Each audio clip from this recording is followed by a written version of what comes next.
देखिए, सारी खबरें शुभ नहीं होती, कुछ मंगल भी होती हैं और जो ना शुभ होती हैं ना मंगल होती हैं वो करती हैं सावधान। शुभ बताने, मंगल दिखाने और सावधान करने आपके साथ हाजिर हूं एक बार फिर से वैभव राज शुक्ला। और आज हम बात कर रहे हैं चक्रवाती तूफान दाना की, जो कुछ घंटे बाद ही ओडिशा के समुद्री तट से टकराने वाला है। इस दौरान संभावना यह है कि करीब 120 किलोमीटर प्रति घंटे की रफ्तार से हवाएं चलेंगी और फिर लाजमी है कि इसकी वजह से भारी बर्बादी हो सकती है। मगर जान माल का नुकसान हो, इसके लिए सरकार जो है, प्रशासन ने हर मुमकिन इंतजाम कर रखे हैं कि किसी प्रकार का कोई नुकसान ना हो। बड़ी तादाद में रेस्क्यू टीम के जवान ओडिशा और पश्चिम बंगाल में तैनात हैं। राज्य सरकारों के साथ केंद्र और एनडीआरएफ की टीम के साथ आला अधिकारी हर पल हालात पर पैनी नजर बनाए हुए हैं। सुरक्षा के लिहाज से अगर हम देखें तो लाखों लोगों को शिफ्ट किया गया है, हजारों की तादाद में राहत शिविर बनाए गए हैं और ट्रेनों के साथ कोलकाता और भुवनेश्वर एयरपोर्ट को फिलहाल बंद कर दिया गया है। दाना तूफान से जुड़ी हर खबर, हर तस्वीर आज आपको दिखाएंगे। लेकिन आइए शुरुआत करते हैं दाना तूफान की दस्तक से। संभावना है कि यह तूफान जो है रात में करीब 2 बजे तक टकराएगा, लेकिन इसका असर जो है आज दिन से ही उड़ीसा और पश्चिम बंगाल के तटीय इलाकों में नजर आ रहा है।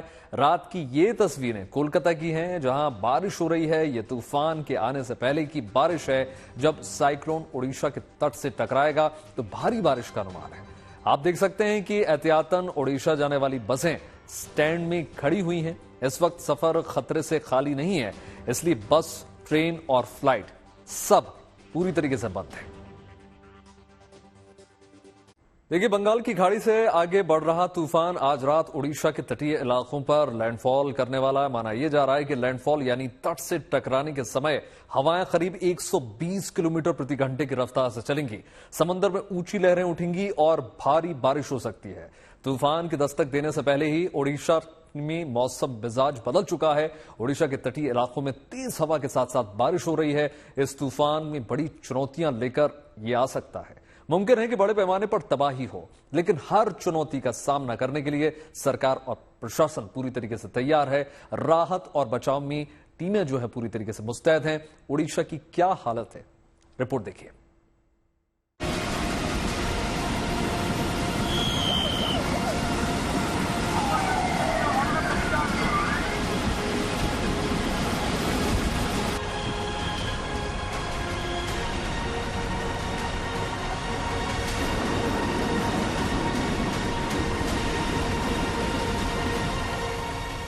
हवाओं का रुख देखिए, इनके असर को समझिए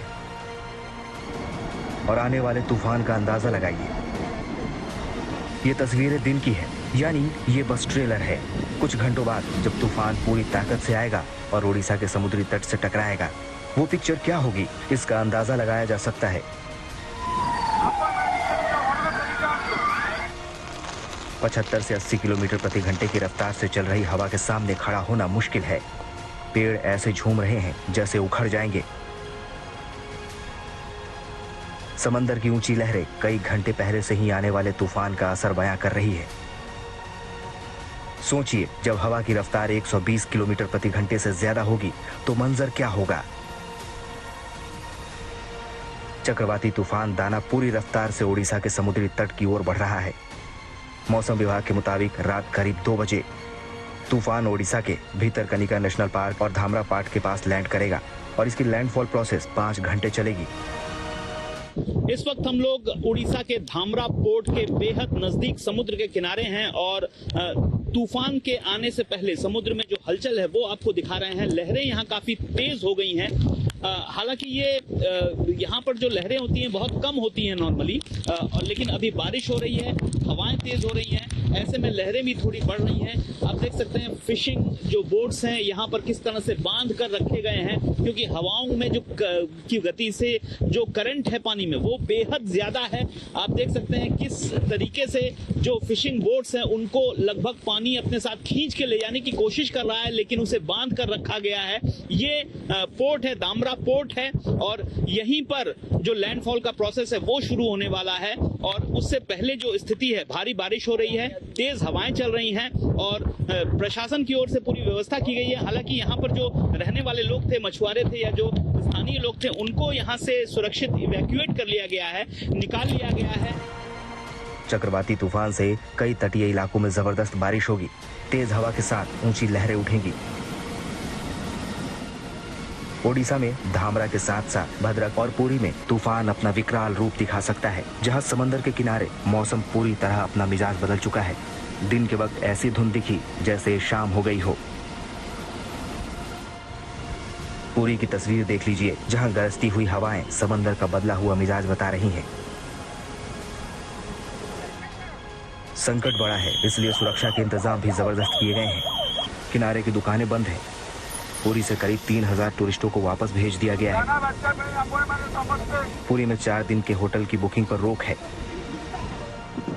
साथ ही जगन्नाथ मंदिर और कोणार्क के सूर्य मंदिर को भी एहतियातन बंद कर दिया गया है।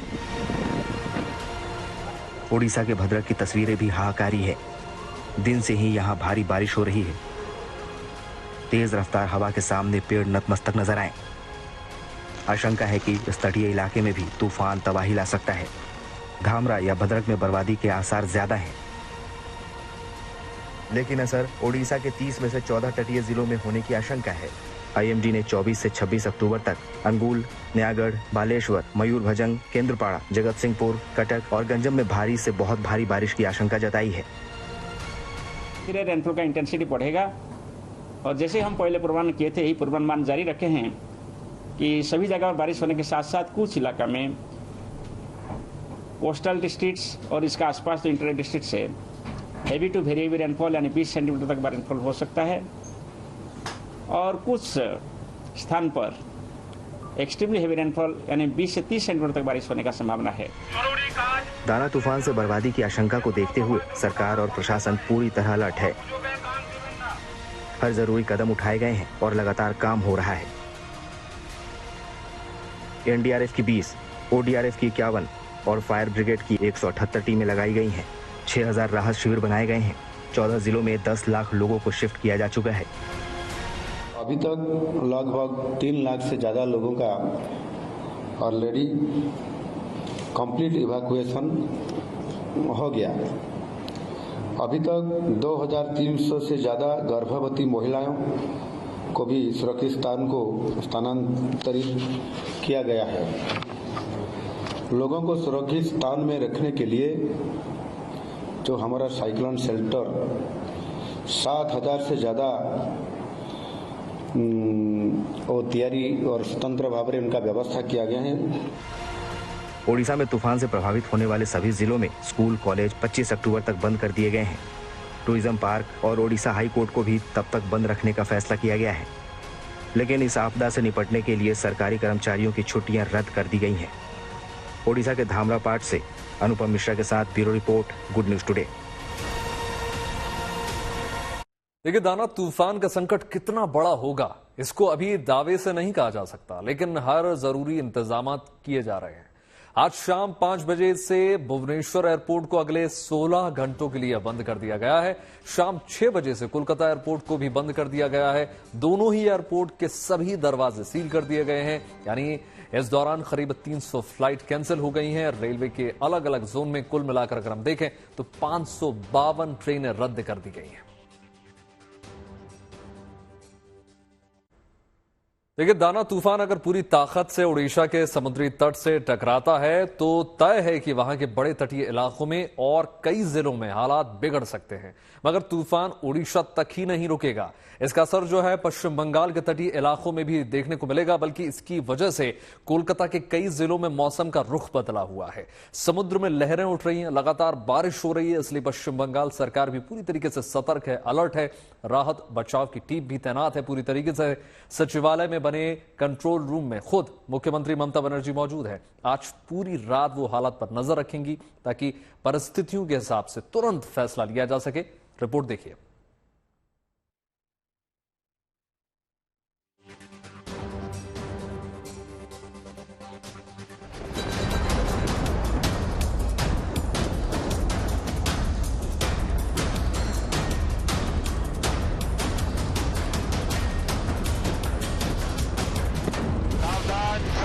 सावधान, ये जानकारी आपको भारतीय तटरक्षक की तरफ से दी जा रही है। समुद्र में तूफान आ रहा है, आप आपसे अनुरोध है कि आप नजदीकी बंदरगाह की तरफ चले जाएं।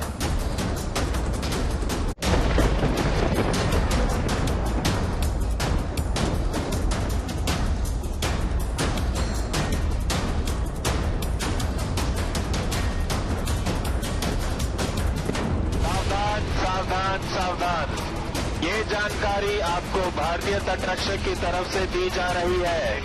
समुद्र में तूफान आ रहा है, आपसे अनुरोध है कि आप नजदीकी बंदरगाह की तरफ चले जाएं।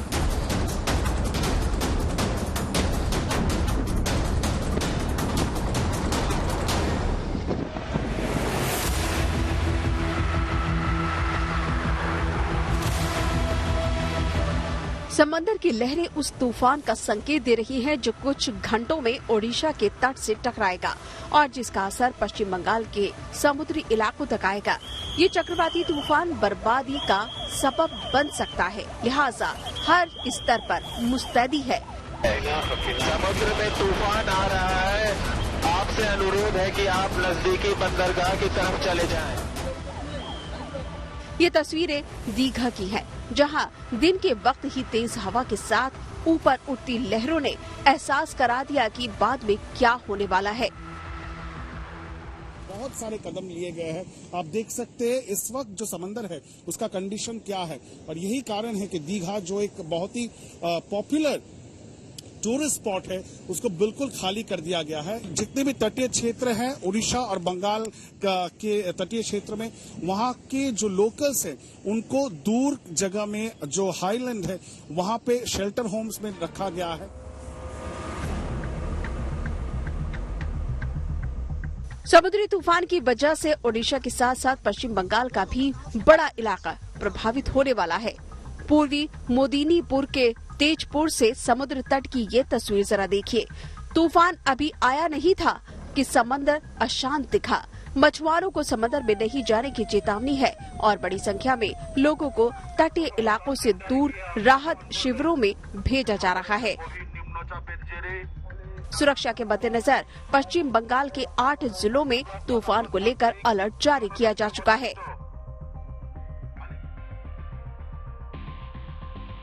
पूर्वी मोदिनीपुर, पश्चिमी मोदिनीपुर, दक्षिणी 24 परगना और उत्तर 24 परगना में बहुत बारिश होने का अनुमान है, जबकि हावड़ा, हुगली और झारग्राम और कोलकाता में भारी बारिश हो सकती है। पुलिस के रिवर ट्रैफिक यूनिट की तरफ से हर एक घाट, हर एक कोस्टल एरिया में कोलकाता शहर के जितने भी हैं वहाँ पे माइकिंग की जा रही है यहाँ पे, ताकि इन घाट्स पर लोग यहाँ पे ना आए, क्योंकि यहाँ पे हर रोज बहुत भारी तादाद में लोग आते हैं, यहाँ पे बैठते हैं। कोई गंगा आरती भी देखने के लिए आते हैं, वैसे जनरली पब्लिक आते हैं, टूरिस्ट भी आते हैं। लेकिन क्योंकि साइक्लोन डाना का एक इम्पैक्ट कोलकाता में भी हो सकता है और भारी बरसात हो सकती है, उसी को देखते हुए यहाँ पर कोलकाता पुलिस ने यहाँ पर रोक रखा गया है। और यहाँ पे फिलहाल अगर यहाँ पे हुगली नदी को दिखाया जाए, यहाँ पे फिलहाल कोई जेटी मूवमेंट फिलहाल देखी नहीं जा रही है, उसे स्टॉल किया गया है ताकि कोई अनटोवर्ड इंसिडेंट ना हो। इस प्राकृतिक आपदा से निपटने के लिए सरकार और प्रशासन ने हर स्तर पर तैयारी की हुई है। हावड़ा और कोलकाता में 23 से 26 अक्टूबर तक स्कूल बंद किए गए हैं। तूफान से प्रभावित होने वाले 8 जिलों में भी स्कूल बंद है। इसके साथ ही राज्य में 85 राहत टीमें तैनात की गई है। प्रशासन अपना काम कर रहा है, पर सरकार और सरकार की मुखिया ममता बनर्जी भी मोर्चे पर है। नबरना यानी सचिवालय में एक कंट्रोल रूम बना दिया गया है, जहां से हर पल तूफान पर नजर रखी जा रही है। पल पल की रिपोर्ट भी दी जा रही है। बंगाल तथा ओडिशा की जितने भी खाड़ी इलाका है वहाँ पे जो साइक्लोन डाना की प्रभाव पड़ने वाली है, और इस वक्त पश्चिम बंगाल सरकार अपनी तरफ से पूरी तैयारियां रखे है। क्योंकि हम लोग अभी खड़े हैं नवान्नो में, एडमिनिस्ट्रेटिव जो बिल्डिंग है पश्चिम बंगाल सरकार की, वहाँ पे जो है क्लोज जो है कि वॉच रखा जा रहा है यहाँ पे। और साथ ही साथ जितने भी कोस्टल एरियाज है, वो शागोर हो, साथ में काकद्वीप हो या दूसरी गोशाबा, नॉर्थ 24 परगना, साउथ 24 परगना, साथ में मिदनापुर के जितने भी इलाके हैं वहाँ से करीब बहुत ज्यादा नजरदारी दिया जा रहा है नवान्नो की तरफ से। चुनौती बड़ी है, लिहाजा मुख्यमंत्री ममता बनर्जी लगातार आला अधिकारियों के साथ अपडेट ले रही हैं। कहा है कि वो आज की रात सचिवालय में मौजूद रहेंगी। जनता की सुरक्षा के लिए रात भर जागती रहेंगी। আমি আজ রাতে থাকব এবং ডিজাস্টার ম্যানেজমেন্টে সকলে কাজ করবেন, তাদের সাথে যাতে মনিটরিংটা করা যায় টাইম টু টাইম লক্ষ্য রাখবো। আমি আমার রুম থেকেই হয়তো একবার যেতে পারি, এক দুবার ওদের ওখানে ভিজিট করে এলাম, কিন্তু যতক্ষণ ল্যান্ডফল না হচ্ছে ততক্ষণ পর্যন্ত আমি চিফ সেক্রেটারি, হোম সেক্রেটারি আমরা সকলেই নজর রাখবো। राज्य और केंद्र सरकार मिलकर दाना की चुनौती से निपटने के लिए तैयार है।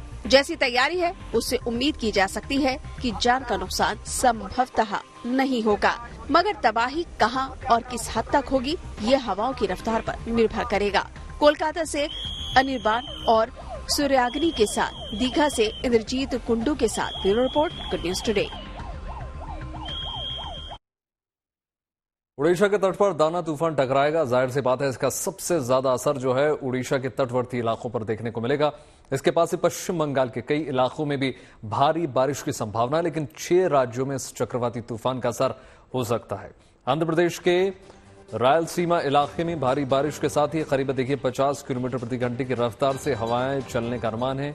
मैप देखिए जरा, यहां पर एनडीआरएफ की 9 टीमें तैनात कर दी गई हैं। झारखंड के सिंहभूम, देवघर, धनबाद, दुमका, गोड्डा और जामताड़ा में बारिश हो सकती है। यहां पर भी देखिए एनडीआरएफ की 9 टीमें तैनात कर दी गई हैं। छत्तीसगढ़ के 8 जिलों के लिए येलो अलर्ट जारी कर दिया गया है। यहां तक कि भागलपुर, पूर्णिया, मुंगेर जैसे बिहार के कई जिलों में इसका असर साफ तौर पर देखने को मिलेगा। 20 से 40 किलोमीटर प्रति घंटे की रफ्तार से हवाएं चल सकती हैं। दक्षिण भारत के तमिलनाडु में भी भारी बारिश की चेतावनी है।